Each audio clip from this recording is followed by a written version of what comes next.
So I wrap it around my 2 fingers, make an X, hold the X, take my fingers out, put the tail behind so you can see it kind of looks like a pretzel, and then I either grab it with my 2 fingers and lift up, or I put my hook in,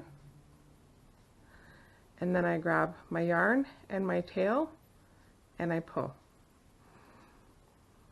and then just tighten it to your hook.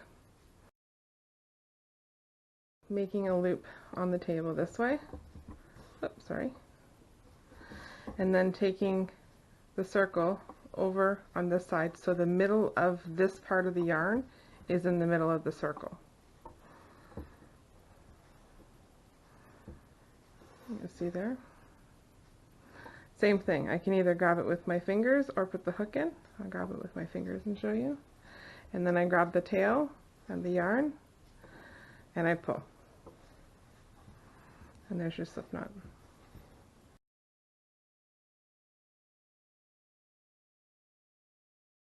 Wrap it around once, wrap it around twice, then I hold them with my middle and my thumb. Then you're going to take the back loop and put it over the front one, and then you're going to do it again. Take the back, go over the front, but you're going to push your finger through, and then